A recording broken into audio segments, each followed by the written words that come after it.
afternoon, good morning, good evening, good afternoon, everybody. We're having a lot of technical difficulties here today, but our guest is coming in.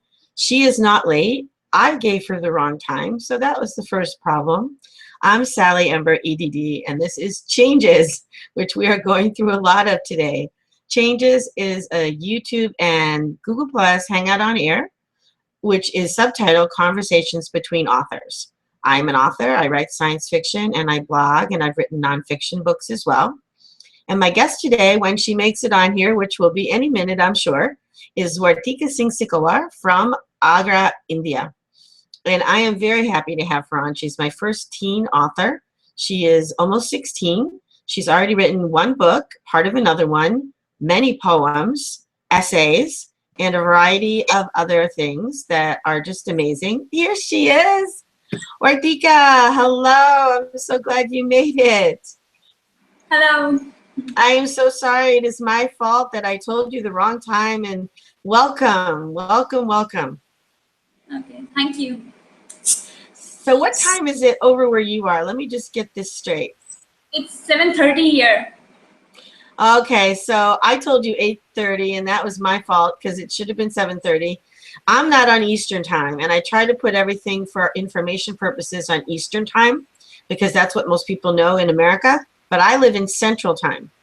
So trying to organize all of that with you being a half hour off from what we are and 11 hours ahead just made my brain explode, and I'm so sorry.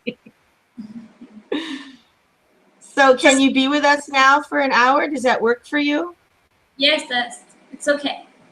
Okay, well, on the other event page, we had a lot of problems. So I was just explaining to our audience, and thank you, Vivekananda and Michael and other people who are visiting today. We appreciate your viewership. And yes, it was an India time zone confusion. It was really a Sally time zone confusion. Vivekananda is one of our guests. Vartika had it right all the time. It was my fault. I'll just say that for the last time. Anyway, what we are doing today is welcoming you, our first teen author. And what would you like to tell us about the kinds of writing that you do, Vartika? Okay, first of all, very good evening because it's good evening here. And in my traditional Indian style, I want to say namaste to all of you, and I hope you all have great days.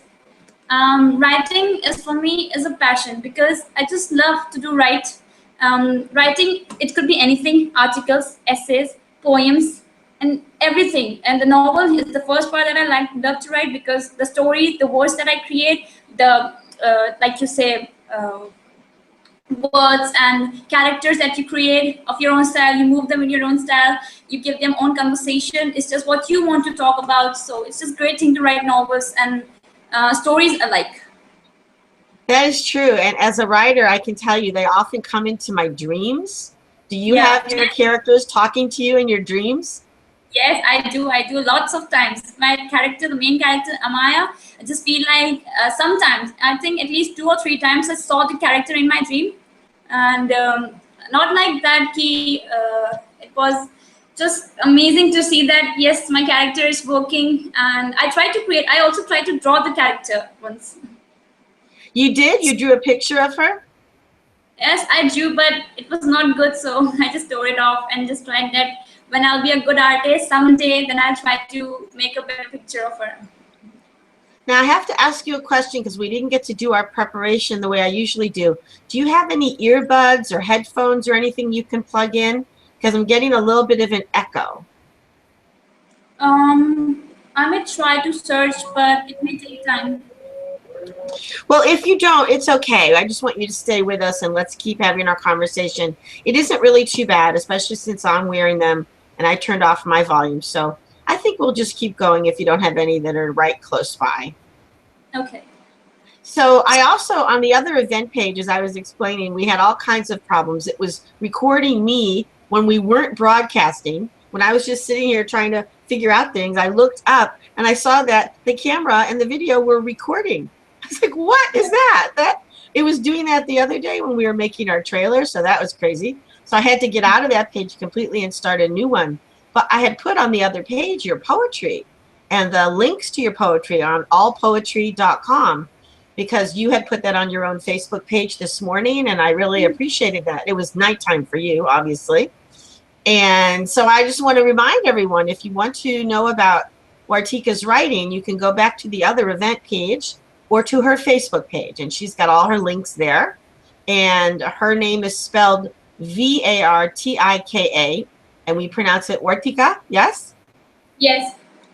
And then her middle name Singh, Singh, and then her last name Sikarwar, Sikarwar. So that's how you find her on Facebook, and that's how you find her on Google+, and that's how you find her today. So Vartika, tell us about Amaya. Tell us how she came to you and why you decided to write about the secret door. Okay. First of all, I have lots of interest in adventures, magic, phenomenal, paranormal, and all those books. Harry Potter is one of my favorite series, and I read that book and watched that movie at least 10 times. J.K. Rowling is just my true inspiration. And the idea of Secret Door actually came when my sister told me that I think you should write. And she used to see me all the time watching movies and reading books, because even at my lunchtime or dinner time, I used to just read books. And it was really great. And therefore, so I started writing. She said, write something adventurous. If you like adventure, then write something adventurous. And so I started, and very slowly and gradually, I still remember the first sentence that I wrote. It was calm and cool night, and Amaya was dreaming about her wonderful adventures. And I told that to my mom, and she was really excited and happy that actually I read. And I think I was in 7th grade. I was actually 11 years at that time, but it was not possible that I could write at that age. So, but my parents keep on inspiring me to write a little bit, and gradually you increase your writing, your vocabulary, your grammar, everything will increase. And as they said, I improved.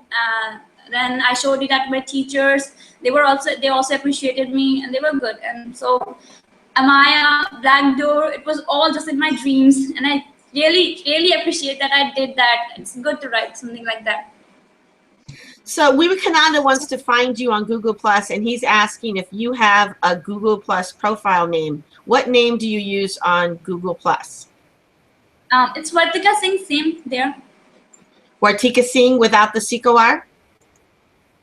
Yes, Vartika Singh, just Vartika Singh. Just Vartika Singh. And for those of you who don't know, Vartika got to meet one of our Nobel Prize laureates last year. And so the page that you have on Facebook, and I think the same page that you have on Google+, your profile picture has a picture of you meeting him. Do you want to talk about that meeting? Because that's an incredible opportunity that you got.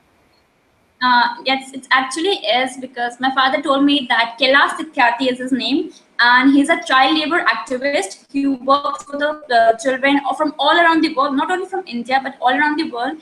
And he's a great person. I wanted to meet him the time I knew that he's a child labor activist, because I have lots of interest in these kinds of activities, actually. So I went to meet her with my sister and father, and Uh-oh, I think you froze. Well, if she can come back, I think she will. For those of you who don't know, she got to meet him, and she wrote a poem about that meeting that's incredibly moving. And do you want to tell about the poem that you wrote, Vartika? Yes, I wrote about what he told us. And there were lots of foreigner young people that came there to meet him, and they told him, actually he told them that the young peoples are the future of this country and this world.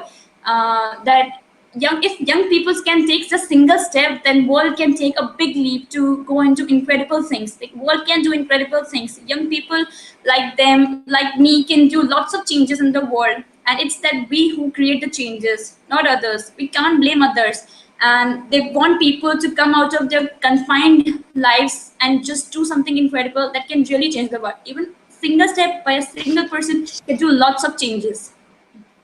Well, I'm so happy for you to bring that up, because as you know, that's a theme of my whole program, changes. Yes. And near the end of the program, I'm going to ask you the important question that I ask all my guests, which is, what would you particularly like to say about changes? So keep that in your mind as we're talking right now. And about 1/4 of the hour, I will get you to speak more about changes.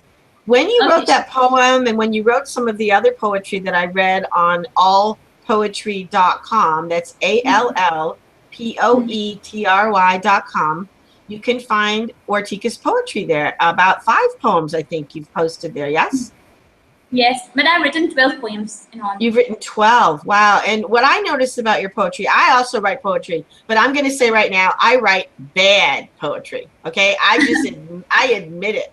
I write it just for my own emotional catharsis. I write it to try to understand things. I write it to use some vocabulary and images just for fun. But I know it's not good poetry.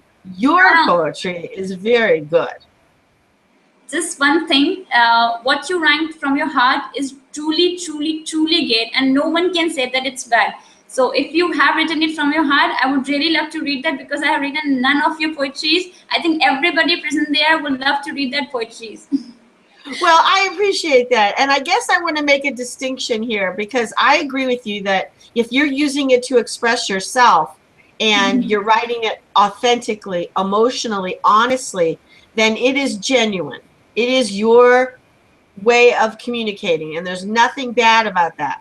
But looking at it from a literary point of view, which is what I was doing a minute ago, I can say that some poetry is better than others just in the way that the words are arranged, the rhythm, the style, the way that it communicates. And I think we could all agree that some writing is better than others. It's more clear or it evokes a stronger feeling in us. So it's not that people shouldn't write. It's just that some people can get better. And I want to make that allowance for people to improve. And I'm just saying not to put myself down, but because I've seen very, very good poets, I'm not one of them. Okay. I'm average. Let's say that. I'm average. I'm not terrible, but I am not great. So I'm not Okay, making any claims. Okay. I'm also an average. I'm not too good, but it's average. My sister Do you says, do you want to read one of your poems for us? Because I really like when our writers and poets will read a little bit on my show. Do you want to do that? Do you have one you'd like to share today? okay, I will. So You here put I have. one up today. Is that the one you're going to read about what have I done wrong? Okay, what I have done wrong. That's the one I Um. put up today because you put that on your Facebook page, and it's very powerful. Okay. Yes. It's Now, can I ask you one thing because I didn't get to tell you this before we started?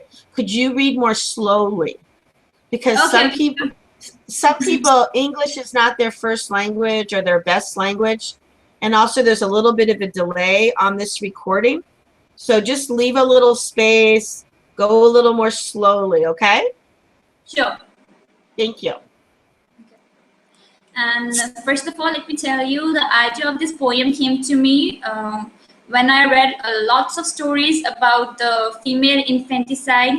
And it's truly, truly sad to know that people kill their daughters. And it's about that only. Okay, What, okay. what wrong have I done? What wrong have I done to deserve what I have not done? I scream aloud to tell the world, it's not me that made me a girl. Ask your question to one who is omnipotent. Why he made me as a gift and then thrown me in this world to live with insolent. Your unworthy words forces me to question myself. Should I give up and kill or ask for justice? What wrong have I done to pay such a traumatic price, which is making me hollow all over from inside? I close my eyes and bury my face in my hands. Live like a man. I tried in vain to dry my face, but every time a tear came rolling down my eyes, I surmised that why people lie. What wrong have I done to live in hell while living on earth with no one? Thinking about my pain, I abruptly rise and hail. The wrong that I have done was to listen all those son of gun. I will change my life. Howsoever you behave, I will always behave nice. People come in this world alone and goes the same way. I too will leave the world same way, but before I leave, I will pierce my name in everyone's heart, such that the world will remember me every day. Wow. That poem is so powerful. And I think it's partly powerful because you are a young woman Yeah. and you know how important it is that this should stop. This has to stop. Yes, But really. also, I think it's important because you're expressing from your own point of view the questions that people should ask, right? Okay, sure. And what we should think about when we're trying to understand these terrible things that happen. And do you think that if you write a poem like that and it gets published and it's put online and then maybe it gets into other people's minds, do you think it has a chance to affect people? I think I think because poetry's words are really amazing. Poem can express people. They can express someone's feelings, and the feelings goes into someone else's heart, and then it goes sharing. People share poems because we also have everybody have the poems in their schools. They read poems, and it's like just having a wonderful feeling when you know by yourself what the poem is just telling you, what's the message that is giving. It's great because poem can really give powerful messages. Well, I think you're right. And I think that's the reason that a lot of people write protest songs. They take their poetry, like you wrote, and they put it to music. And then people learn the songs and play them, and they sing them at demonstrations, or they put them on a record or a CD online, or on the radio, or on TV, or on YouTube. And then lots and lots and lots of people get to hear it on, they see it on Snapchat or Instagram or Twitter now, and all these different ways to share on Facebook and Google Plus. So somebody like you who writes a poem like that, if you really put in your notes that this is about infanticide, about female infanticide, and these are your thoughts, these are your feelings, this has to stop, that could be hugely powerful, don't you think? I think yes, it's truly powerful. Yeah. So what are the topics of some of your other poems? Do you write a lot about politics and social life, or is it more personal sometimes? Like, how do you come up with a idea for a poem? It's sometimes about my school life, sometimes what I think about studying, sometimes related to social life that I wrote just here. And one of my poems that is completely related to my life is, you must have read that, The Silence of the Night. It's truly my life, and I think I wrote it in night only, 12 p.m. around 12 a.m. Sorry, 12 a.m. So I know And what you mean. I get woken up sometimes and I have to just get out of my bed and write because it's something that's really happening right then. And if I don't write it down, it'll just go away, right? yeah, And I think that's important. So one of the things I also admire about you is that you said sometimes you hide. We put that in our trailer. Sometimes you go hide to get away from your family, away from your sister, your friends, your parents, because you're so excited to write whatever it is that's in your mind, and you can't stop yourself. You have to write it. Yeah? yeah, sure. There are two things that I really can never do. First, if I have read book, any book, like I have written half of the chapter, I will not sleep until I have completed the chapter, even if it's night, 2 o'clock, 3 o'clock, whatsoever the time it is, it doesn't matter. Even and if I have written like a half a chapter, then even when I will go to sleep, my mind is full of creative ideas and just keep giving me ideas. Write this or write this or write this, and the next morning if I wake up, it's all gone. And I said, "Oh, what happened? I remember nothing of the night." And so it's like if I write something and just leave it half away due to some problem, I just go again. So at that time, just things keep on lingering in my mind, and then I go and write it until and unless it's not completed, because it's very important that I should complete what I have written. Incomplete things are really very bad. Yeah, they kind of make me itch. You know what I Hmm. mean? Like I have to go scratch my itch. I have to go finish what I started or else I'm not comfortable. I'm very squirmy in my Yeah. mind, you know?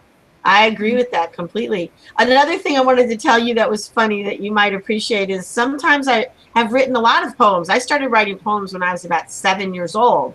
And we had newspapers at our school and newsletters at our camp that I went to. And so I would get a lot of things published. I thought I was very famous. I was 8 years old, 9 years old. I was getting my songs and my poems into these newspapers, the whole school. I had a big school, like 600 kids. So all these kids would see it, you know, all these camp kids and everybody. I was really excited, you know. So then I get older and I realize, oh, well, you know, they just publish anything they get. and they don't really care how good or bad it is. And there are not that many kids giving them stuff. So of course they're going to publish it. So then I started to look at what I'd written and I thought, oh, it really was cute, but I'm not sure it was that good. But then I thought, well, you know what though? It was how I started.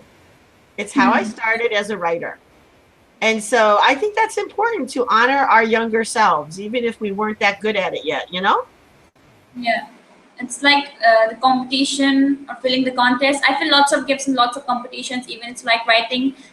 Few days ago, I gave a competition where I have to write about entrepreneurship, and it was good. I didn't have any idea about what it was, but I have lots of people to support me. I asked them what it increases my knowledge, of course, even whatever the topic is. If I'm eager to write, I can write. My grammar is good, vocabulary is good. Then I should focus on the topic what it's given. Doesn't matter what is it, social life, real life, personal life, poem, articles. It just increases my knowledge in every way.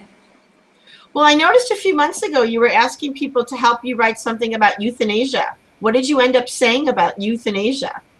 Okay, euthanasia or mercy killing.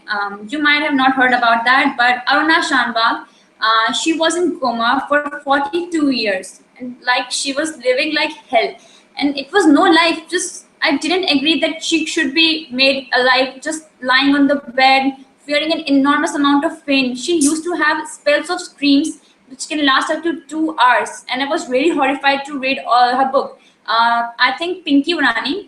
She's a great author and speaker, and she wrote about her book. She was in support of euthanasia, and I think because of her efforts only, euthanasia finally got legalized in India, and it should be legalized. Why should to keep people in pain when no family, no friends, no one is agreeing that you should live? It's not good to live, and it's euthanasia what I debate about in the school, and I put on my points of views that it should be legalized. Interesting. Well, I think that there are lots of different points of view about that. And one thing that really is interesting to me about that is recently there was a young man, I think he was about 15, about your age, when he got into a car accident. And he was in a coma for 12 years. And about 2 months ago, he woke up. And they had told his parents he would never wake up. They told his family he was brain dead. They told them that he would never function, that even if he woke up, he would have no brain, not be able to communicate. But they were wrong. And not only were they wrong, but when he woke up, he remembered lots of things that people had been saying when they were visiting him for all those years. He remembered what they said and who came to visit and what they were doing. And even if they weren't talking to him, but they were talking in the room around him, he heard everything. And so now we're starting to reassess what we think we know about the brain. Like, I'm not disagreeing with you that sometimes euthanasia might be a good choice. However, I don't think we know when someone's dead or when their brain is dead. By looking at the EEG or looking at their heart, we don't know. That's a scary thought then. You might go unplug someone or let someone die or kill them when they're not dead. That's a problem, right? Yeah, right. And it's all about that the controversies that we had, that it should be legalized, not should be legalized. We don't have right to take person's life. People don't have to make the choices for other people's life.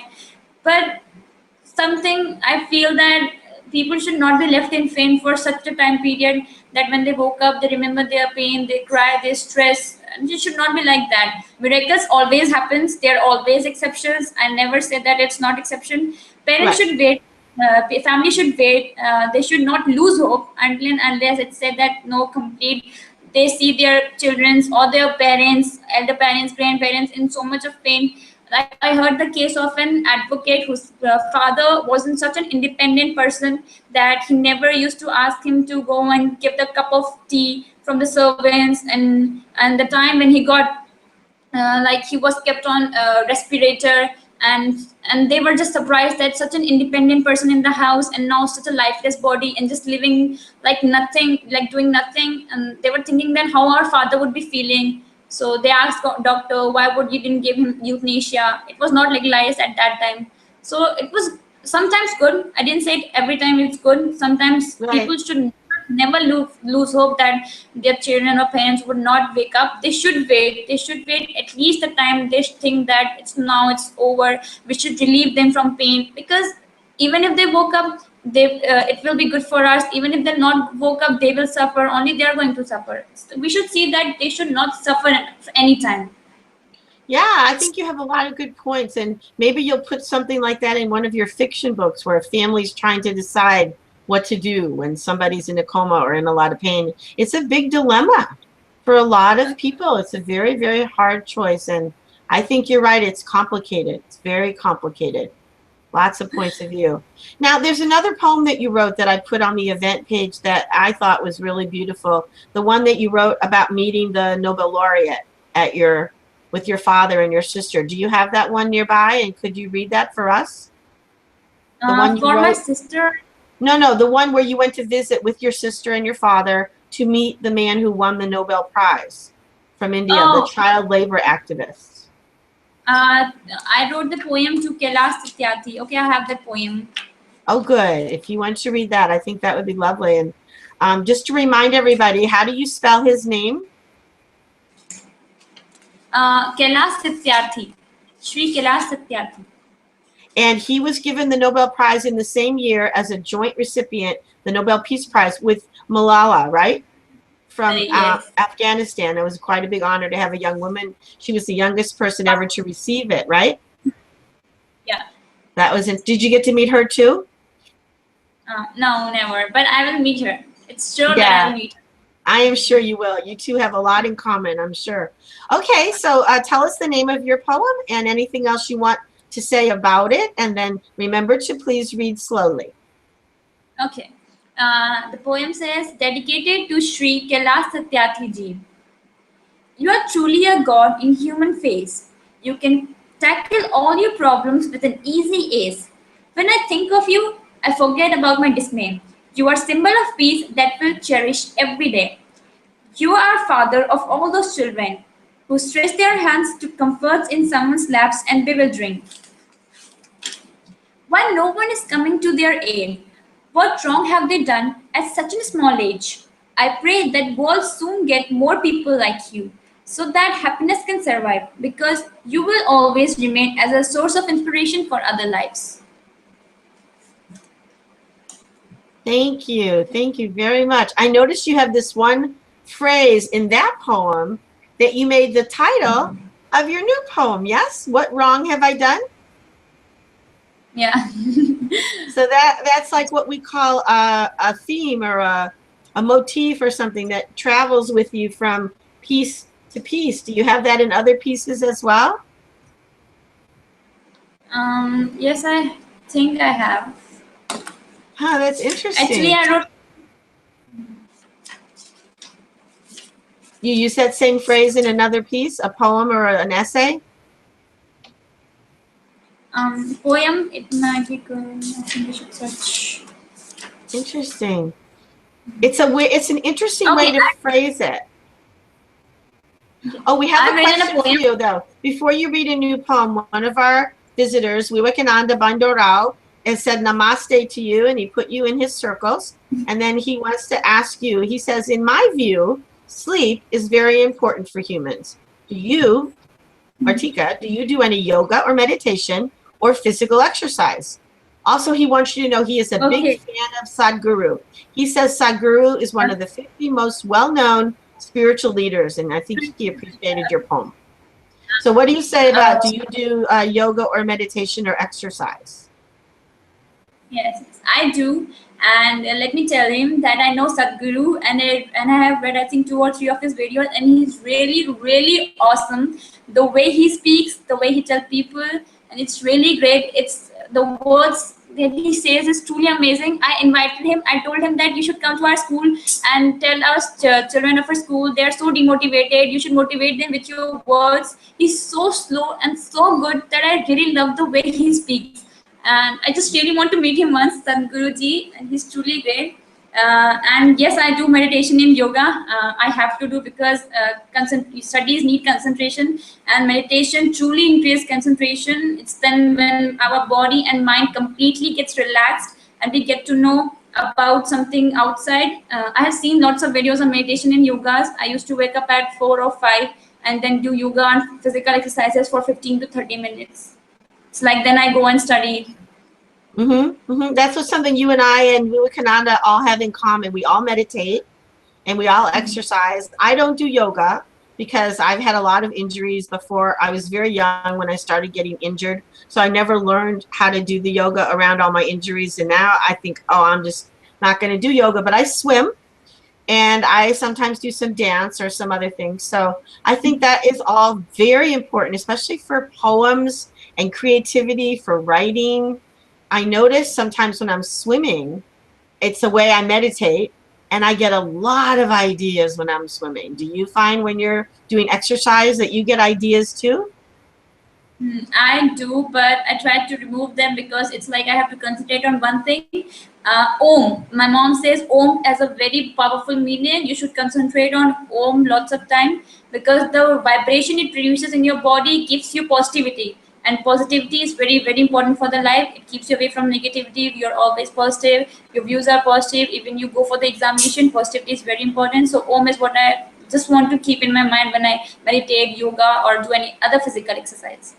It sounds like your mom is a very big supporter of your creativity and your health and your well-being. And I just want to give her a shout out and thank her for being a great mom, because both you and your sister are writers, right? Yeah, she writes songs, poems sometimes, and That's short stories. that's remarkable. And she's about 1 year older than you? Yeah, 1 year and 2 months. Yes, and we were talking before when we were creating the trailer that I have a brother who's 1 year and 1 month older than I am. And so I also want to give a shout out to your parents, because it is hard to have two kids that close together, especially when they're little and they're both wearing diapers and they're both very, very much people you have to carry around and take care of. But then when they get older, they can be such good friends. Are you good friends with your sister? Yeah, I'm a good friend. We study in same class, same section, That's share same lucky. books. That's very lucky. And I have two little sisters, so a lot younger than I am. Do you have anyone else in your family? No, Just the I two have of you? cousins, but not sure. Yeah. Lots of cousins. Okay. So what kind of a school do you go to? Somebody asked me that if I was going to talk to you, they wanted to know what kind of school you go to. Like in India, there are so many different kinds of schools. So what can you tell us about your school? Well, I came here in class 11th, I think 2014 it was. Before that, I was studying in Kanpur, another city of India. And it's very, very good school because teachers, principal, everything is here is awesome. It's just awesome because I really, really love the school. It's very inspiring to study in such a school. The teachers always used to give us inspirations that no, don't lose hope. Even if you score less or get better, one time you score 10, 1 out of 10, then 2, then 3, then 4, and gradually you'd increase. It's 12th, and there are lots of pressures on our 12th to give boards, and they have to prepare for boards and competitions and all alike. So just keep on inspiring us, and the teaching faculty is really awesome. Okay. And so you've only been there then for about a year or a year and a half? Sorry? How long have you been at this school? It's 1 year. 1 year. On 27th July, it was 1 year complete. Okay. And you have 1 or 2 more years then? I have only 6 to 7 months left to be in this school. And after that, you decide if you're going to go on with your education? Yes, I'll join a college, engineering college, of course. Okay. Okay. That's exciting. That's very exciting. So the other thing I wanted to ask you about is your second book. What do you want to tell us about your second book that you're working on? My second books would be really interesting because it's about school life. It's about that what children, young people think about their parents, because I have lots of experience. My friends used to share their problems and what their parents used to scold them and all that. And I want to write about what they think about their parents. Actually, really, parents do not really know that what children think about themselves. I think they should know. And all about school life and how amazing and interesting it would be. And if utilized in a very good way.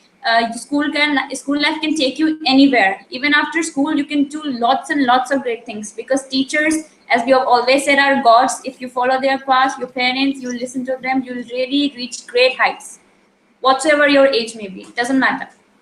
So your first book is a fantasy, and your Yeah. second book sounds like it's what we call realistic fiction, yes? Yes, realness, because I will write about my friends only. And it's from 10th Yes. to 12th, like changing 10th to 12th.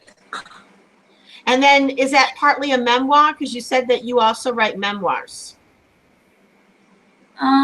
Not much. I write very little bit. I'm Okay. rather interested in writing articles. Oh, I see. Okay. I think that's great. Oh, Wibekananda wants you to know a little bit more about his practice. He says, I meditate for 45 minutes every day. I sit in the Shambhavi pose. I breathe in deeply. I say Om as I breathe out. I repeat this for 45 minutes. This is my meditation process, Vartika. And he also says that Sadhguru has a lot of videos about the advantages of the Shambhavi pose. Now, is that, I don't know what that is in yoga because I don't do yoga. So I'm going to ask you if you know what that is and if you could explain it if you know what that is. Yes, it's like we sit in a straight posture. Our body is straight, and then we do. There are lots of different ways of doing these exercises. I have not actually watched that video of Sadhguru telling this. I watched the interesting videos, like what he says about social medias and about life, what about parents and all that. And yoga, I do what my parents told me. Like I used to take breaths after 5 minutes in and then out, and then say Om along with it, and just doing, because it's the only thing that increases the concentration, I guess. And then other physical exercises I just really needed. I like to play badminton for physical exercise. I play badminton. Badminton's really fun. I used to play tennis. I think it's important when you talk about meditation for people who aren't that knowledgeable about it to remember to tell everybody that there are thousands of ways to meditate. And I'm not exaggerating. And thousands of ways to do yoga poses. There's probably a dozen different kinds of yoga schools. There are lots of different ways to use your breath. So one of the things they say when I study, I'm a Tibetan Buddhist, and one of the things people say about Buddha is that he taught 84,000 different methods, so that there would be a method for every single human being or any other sentient being that wanted to learn to meditate, and that someone could find something that worked for them. So nobody should think if they come upon a method and it doesn't work for them that they should quit. They should just look for another method and look for a different teacher and find the way that works for you. Do you have something that works for you that comes from your mother? Then that's what you do. If you meet a new teacher and you find another way, that's what you do. I must have met a dozen teachers before I found my teacher.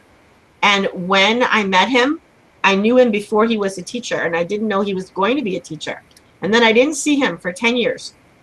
And during that time, he became a meditation teacher, and I went back to study with him. And the day that he walked in the meditation room, I felt my heart just fly open.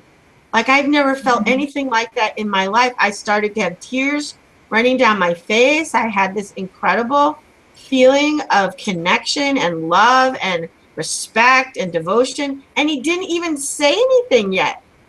He just walked in the room, you know? And they say that if you find the right teacher, that is the key that opens your heart. Have you heard that? Sure. Yeah, I did.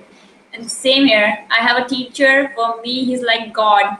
It's really, really God. My mathematics teacher, Maheshwar, I would like to tell his name. He's really God for me because he's the only one who had inspired me. Actually, I came late, approximately 2 or 3 months I was late in the school. The session was started, the first FA1 test was taken, and I didn't knew a word about the chapters because 10th is entirely different from 11th. And I had to do lots of works, then lots of efforts, but he helped me. He gave me extra classes without questioning. He just supported me. And it's like he used to beat me every minute. Every time I used to get bad marks, he used to beat, but I say nothing because I feel good when he beats me. I feel blessed when he beats me. I just want him to beat me and just tell me that what I should do next. I want him to guide me every moment. When you say he beats you, do you mean he actually hits you with a stick? No, he beats me with his hand. With what? With his hand, with his hand. With his hand? Look, he hits you on the head or on the back or something? Oh, head. Just a little Yeah. bit. Yeah, like a little, okay, I know what you mean. Yeah. Well, there are people that use a stick. Some meditation teachers, they'll go around up and down the rows and somebody not sitting up straight, they bonk them on the head with a stick. So that's why I was asking. It's not something I'm familiar with. It's not in my tradition, but I know a lot of people that are used to that and they are not upset about it at all. But other people would be horrified to hear about that, right? So it all depends on your tradition and what you're used to, right? Yeah. So I can't believe it's that time already, but it is a quarter of the hour. And so I need to ask you this question that I ask everybody, this big question about changes when you're only going to talk about one part, just some little part that you really feel resonates with you. So let me say my whole question, and then you get to have some time to talk about it in a way that you like, all right? Sure. So here's our question for the Changes Conversation Between Authors show, episode 37. Today is August 5th, 2015, which I forgot to say at the beginning. And this is Vartika Singh Sikarwar. And my question to you is, given all of the personal, local, regional or provincial, national, global, environmental, spiritual, artistic, scientific, ecological, and climatic changes that you're aware of, which are the ones that arouse in you hope? Which ones evoke fear? What are the changes you want to talk about today? Take it away, Vartika. Okay. Well, I may start from the word that I read from the book. Tough time never lasts, but tough people do. And it says people who don't take chances can never win. Changes is something which is really, really required in people's life. And if you keep on living the same life, eating, sleeping, doing nothing, or doing some sorts of work again and again, it's like you're just boredom, living a boredom life. It's not life, you're just existing, you're not living. So changes is essentially required for every human being. You should take the profession. I agree, the profession is very important. Then you should not forget your hobbies for that. Keep on doing the changes in life is very important, very, very important. I actually feel that, and I have experience, like in my 15 years of life, not 15 years, I would say 13 years of life, I've experienced lots of changes. I have gone through at least 20, I think 12 or 13 schools I have changed in my life. I have met lots of people, and that's what me experience lots of things. On the internet also, I've met lots of people, authors like you. I met you here on itself, and I get to know about you, your series, your books. It's really awesome to read your Spanish series. It was really good that you wrote lots of things in single book, paranormal, sci-fi, and humorous. It's very, very great to know that. And I just written one adventures and little bit of humorous I wrote, and you wrote also romantic. I don't know how to write romantic books. I'm just not about romance. I don't know anything about it, so I don't know how to write romantic poems or stories or all that. And it was truly great to know that. I will learn it when I'll get elder. And Changes is really awesome, and I've watched the series. And I think that the conversation that you bring to people that may change the way they see the world. It may make them optimistic. If they are pessimistic, they may change their vision, they see the life. Because every people have different views, and I think authors really have different views from the peoples, because they are really creative. They can see the different world in the different perspective. Like the one I have read in the lesson, it was Mr. Lamb. He was broken off his leg in a war. It was one of a chapter in the literature book, and he still sees everything in optimistic way. He says that he asked the boy who was very quiet of pessimistic, he don't like to live others life, and he said, what do you see there? He says, it's weeds. He says, no, it's not weeds, it's a weed garden. There are plants, fruits, some are called flowers and some are called weeds. That doesn't have a difference. But that's people think that they are not useful, but it actually is very useful. And you should change the perspective you see the world. There's not always that you lose hope. If you lose somewhere, you'll win somewhere else, something better than that. And there was a person who came in our school to give us a lot of good speeches, and he said that if you didn't got something, the God must have saved something better for you. You should not lose hope. You should just keep on trying. The life is not ended. The life is still there until you are living, until you are breathing, until you are doing, until you are trying. The life is there. So you should not give up hope anytime. It's what I do because I think I was rejected 13 times. I was rejected 13 times for publishing a book, and still then I tried and tried, and I submitted my application in 50 publishers, and I got lots of, then yeah, they can publish, they can edit, they can help, and I think that was good because I was very dejected when I was rejected for the first time, and then my sister came to me and she said, people who never take chances never win. She also used to read books with me, and she said, one who makes success without any trouble is victory, but one who makes success with lot of trouble is history. The great words said by Adolf Hitler, and I just love that. It's my one of the favorite quote. It keeps on inspiring me throughout my life, and I wish that people should never lose hope. They are always hope like me. That it taught me everything. Hope should never be gone. That is so beautiful. You know, one of the things I'm hoping is that you will keep this video and you will look at it when you're older, because then you will know you will remember yourself at this age, and you will see how you're the same and see how you're different. And I would really like to know, if I'm still alive when you're around and you're older, what you're doing and what you're writing, and if you're still optimistic and how you're living, because I think it's really important to have that understanding of ourselves over many different parts of our lives. And also, Wiwakananda is putting in another little moment here. And I didn't imply that you meant this, Wiwakananda. I was just expanding on what you said. But he's reminding us that he was explaining his meditation process just to share information. And he never wanted us to think that he was saying that that was the only way to do it. And I think we knew that, right? Didn't we know that, Vartika? Yes, we knew that he was just sharing with us, and he wanted to know if you knew about it. I want to tell you one thing.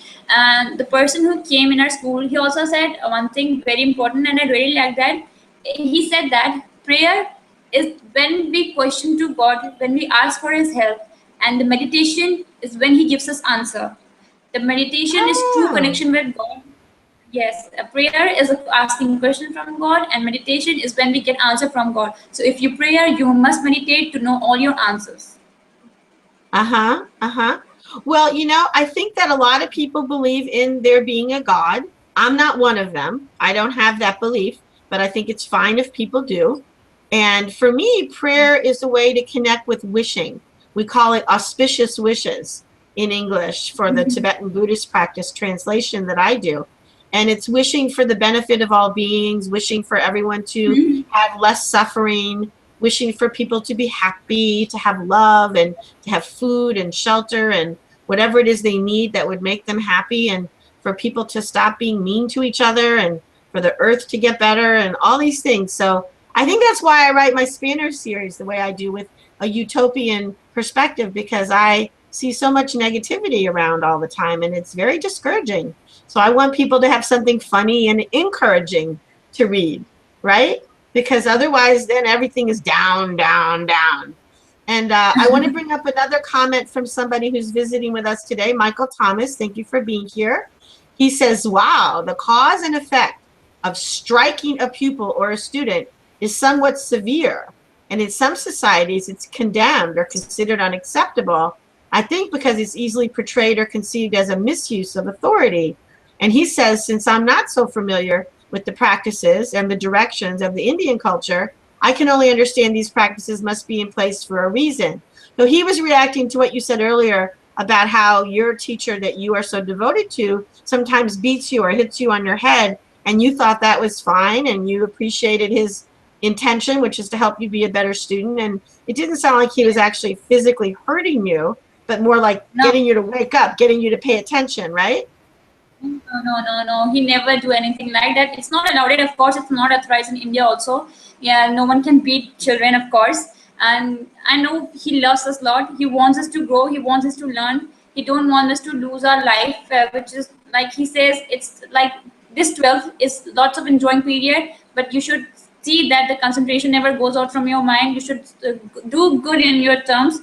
And he really appreciates us when we do good, and it's not a problem. He does not beat us like that we would be like feeling pain. It's not like that.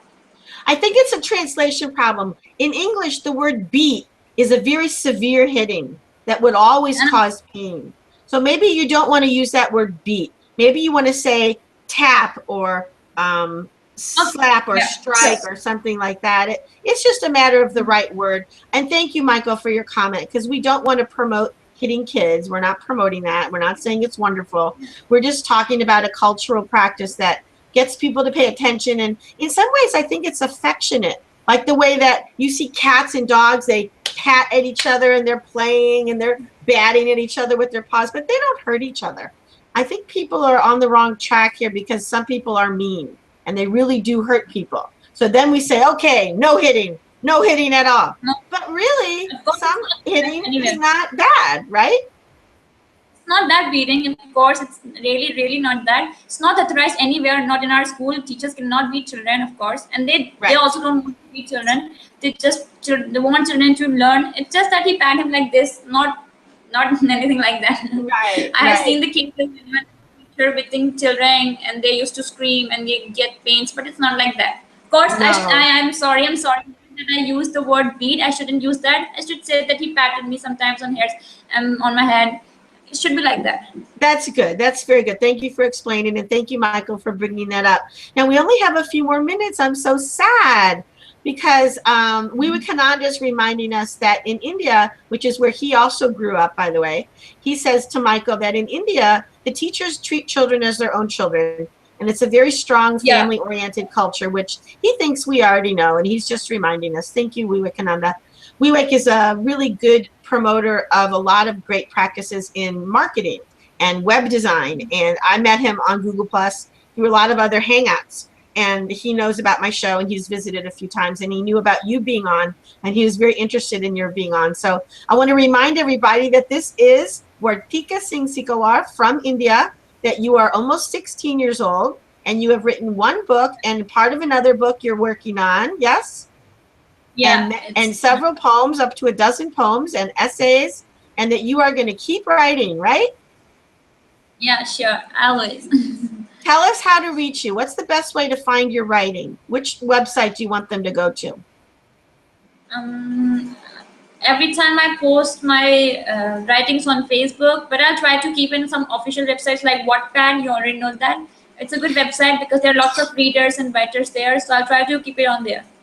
So let's remember to tell people Wattpad, WATTPAD.com. And then they can find you, Vartika Singh Sikarwar, there. They can also find me. My writing is on Wattpad as well. And I just put up the first 2 chapters of my volume 3 of the Spanish series, which I just finished the first draft to go to my beta readers. And they're having it right now, and they're going to give me their feedback. I'm sitting here biting my nails and wondering what they think, but I haven't heard anything back yet. I plan to put my volume 3 of the Spanish series in pre-orders on November 1st with a big cover reveal on October 26th with Alicia Escobar's website. And you'll be hearing about that more on my show and on my website, sallyember.com, SALLYEMBER.com. And if you'd like to see my first 2 volumes put into print, or like to see this show have a better audio and maybe be put into podcasts, I have a crowdfunding campaign on Patreon, patreon.com/SallyEmber. And I have a video on there, and my goals are on there, and you can contribute as little as $4 and get a free ebook from me, or as much as you want. I have a lot of big goals and medium-sized goals and small goals, and you could get discounts on editing or proofreading if you contribute more than a few dollars. So you can go check that out. And then my show, Changes, Conversations Between Authors, happens on most Wednesdays, but not every Wednesday. Next week, I don't think I have a guest, but I do have a guest on August 19th, and that is a fellow St. Louis, Missouri author, George Sirois, Sirois, and he's going to be on August 19th. And then I have more authors coming to visit with me in later August and September, but I have lots of openings. So please go to sallyember.com to my changes page if you'd like to be on the show, and follow the directions. They're all right there. And visit my other episodes because I have some great authors who've already been on my show. This is episode 37. And today, Vartika, you are celebrating my 1-year anniversary of my show. Yeah. And I am honored. Very congratulations. I am honored that you came to my show. We planned this like 4 months ago, remember? It was a long time ago, way back, I think in April or May, we first talked about it. And I'm so happy that it worked out after all my mistakes with the time zones. I'm so sorry. So thank you for coming on. And is there any other thank yous or goodbyes that you would like to give before we close? Nothing much. It's like I'm completing my studies. I'll definitely try what I can do for this country.